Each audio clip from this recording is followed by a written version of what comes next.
नमस्कार दोस्तों, most awaited IPO में से एक एचडीबी फाइनेंशियल सर्विसेज लिमिटेड का आईपीओ ओपन होने जा रहा है। तो आज की इस वीडियो में हम कंपनी का फाइनेंशियल रिव्यू तो करेंगे साथ में इसकी पीर्स कंपनी के साथ में इसकी कंपैरिजन करने वाले हैं, जिससे हमें पता चलेगा कि वैल्यूएशन वाइज ये आईपीओ कैसा रहने वाला है। इसके अलावा साथ ही साथ हम देखेंगे कि इस आईपीओ में as a shareholder quota apply करने के लिए आपके पास कब तक एचडीएफसी बैंक का शेयर होना चाहिए। तो इन सारी चीजों को हम वीडियो में डिस्कस करने वाले हैं, एंड तक बने रहिए।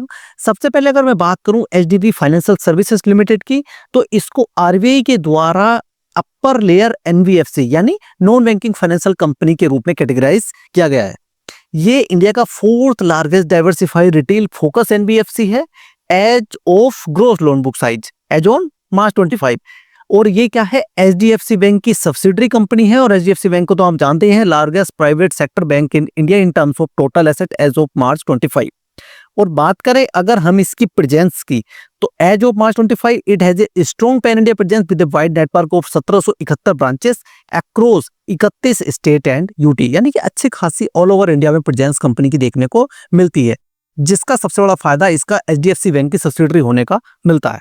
कंपनी के अगर प्रोडक्ट पोर्टफोलियो की बात करें तो लगभग मैक्सिमम पोर्टफोलियो में हमें देखने को मिल रहा है। किसी भी कैटेगरी की अगर आप लोन में देखोगे, चाहे वो एंटरप्राइजेस लेंडिंग हो, एसेट फाइनेंस हो, कंज्यूमर फाइनेंस हो और फ्री प्रोडक्ट्स हो, लगभग मैक्सिमम लोन ये कंपनी प्रोवाइड कराती है, यानी कि अच्छा खासा बड़ा पोर्टफोलियो कंपनी का हमें देखने को मिल रहा है। अब हम नजर डाल लेते हैं कंपनी के इशू डिटेल्स पे। यह आईपीओ 25 जून से 27 जून के बीच ओपन होने जा रहा है।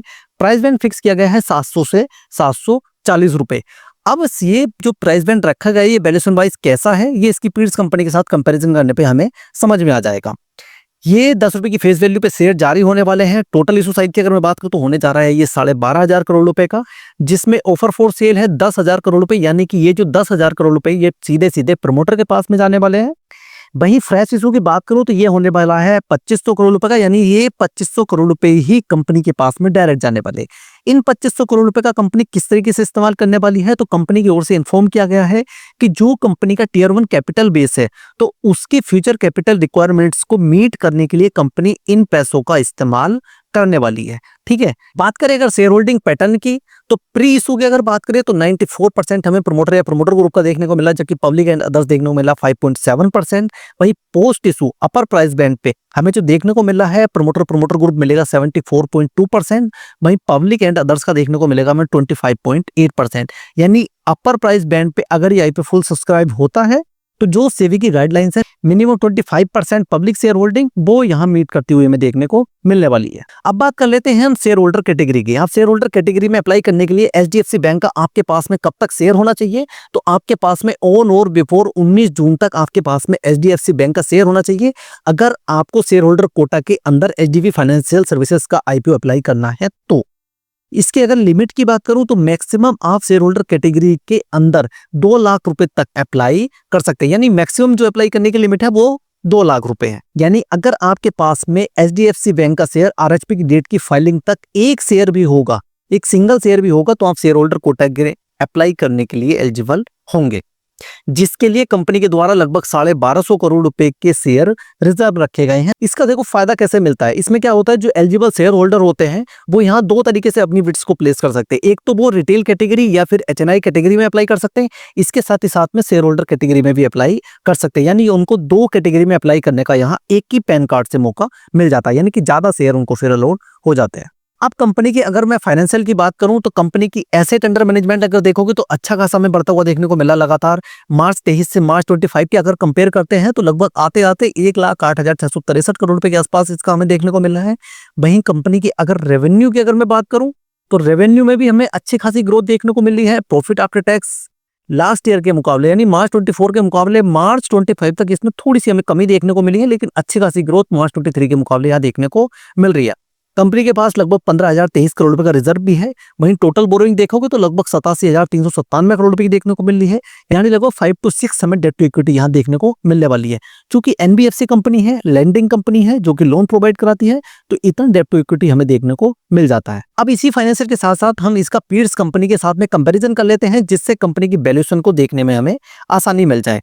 करंट मार्केट प्राइस के जो कि इसका अभी अपर प्राइस बैंड है, अगर ये वहां पे फुल्ली सब्सक्राइब होता है, ठीक है, लिस्टिंग ऊपर होता है तो थोड़े से ये नंबर ऊपर नीचे जाते हुए देखने को मिल सकते हैं। इसकी अगर हम पीयर्स कंपनी की कंपेयर करें, जो इसी की जैसी थोड़ी बड़ी कंपनी है, उनमें मेन नाम आता है बजाज फाइनेंस का, Cholamandalam investment and finance company का, श्रीराम फाइनेंस लिमिटेड और एल&टी फाइनेंस लिमिटेड का। मार्केट कैप की अगर मैं बात करूं तो मार्केट कैप के लिहाज से सिर्फ ये एल&टी फाइनेंस से ही बड़ी कंपनी होने वाली है, जबकि बजाज फाइनेंस और चोलामंडलम इन्वेस्टमेंट और श्रीराम फाइनेंस यहाँ काफी बड़ी हमें कंपनी देखने को मिल रही है। प्रॉफिट आफ्टर टैक्स में भी देखोगे तो लगभग तीनों चारों कंपनियों से हमें कम प्रॉफिट देखने को मिल रहा है, लेकिन एसेट अंडर मैनेजमेंट पे नजर डालते हैं तो एल&टी फाइनेंस से ज्यादा, जबकि बाकी कंपनियों के मुकाबले देखोगे तो अभी काफी कम देखने को मिल रहा है। अब सबसे जो इंपॉर्टेंट चीज है वो देख लेते हैं हम। अगर कंपनी की वैल्यूएशन की बात करें तो इसका पीई और पीबी दोनों पे अगर हम नजर डालते हैं तो ये बजाज फाइनेंस और चोलामंडलम की तुलना में एचडीबी फाइनेंशियल जो है हमें कहीं ना कहीं डिस्काउंट पे देखने को मिल रहा है। तो यानी कह सकते हैं कहीं ना कहीं हमें इसमें री रेटिंग की गुंजाइश होती हुई देखने को मिलने वाली है। वहीं रिटर्न ऑन इक्विटी पर अगर नजर डालते हैं तो रिटर्न ऑन इक्विटी हमारे इन कंपनियों के मुकाबले अभी हमें कमी देखने को मिल रही है। वहीं जो एनबीएफसी कंपनियों की सबसे इंपॉर्टेंट चीज होती है जीएनपीए या फिर नेट एनपीए, तो ये चोलामंडलम इन्वेस्टमेंट और श्रीराम फाइनेंस के मुकाबले हमें कहीं ना कहीं बेहतर हमें देखने को मिल रहा है। यानी इन सारे पैमानों को अगर हम देखते हैं तो कहीं ना कहीं अगर कंपनी इसी तरीके से अच्छा करती हुई रहती है तो कहीं ना कहीं री रेटिंग की गुंजाइश इसमें बचती है, क्योंकि कंपनी को जो सबसे बड़ा फायदा मिलता है वो इसकी जो पेरेंट कंपनी है एचडीएफसी बैंक, उससे इसको काफी फायदा हमें देखने को मिलता है, क्योंकि इससे इसकी पहुंच लगातार हमें बढ़ती हुई देखने को मिल रही है। बात करें अगर हम इसके ग्रे मार्केट प्रीमियम की, यानी कि मार्केट प्रीमियम के हिसाब से अगर देखें तो कितना लिस्टिंग होने की संभावना है, तो 9 से 10% पे यहाँ लिस्टिंग गेन मिलता हुआ देखने को मिल सकता है अभी जीएमपी के हिसाब से। अब चूंकि ये घटता बढ़ता रहता है, मार्केट की कंडीशन पे भी डिपेंड करता है, तो इसमें हमें कमी या फिर तेजी हमें होती हुई देखने को मिल सकती है। लेकिन कहीं ना कहीं अगर आप देखोगे तो अनलिस्टेड शेयर प्राइस के मुकाबले इसको काफी डिस्काउंटेड प्राइस को लिस्ट कराने की कंपनी जा रही है। तो आप इस आईपीओ के साथ जा रहे हैं कि नहीं जा रहे हैं, कमेंट करना बिल्कुल ना भूलना। तो अच्छी लगी हो तो लाइक शेयर जरूर करें। नेक्स्ट वीडियो में बाय बाय, थैंक यू।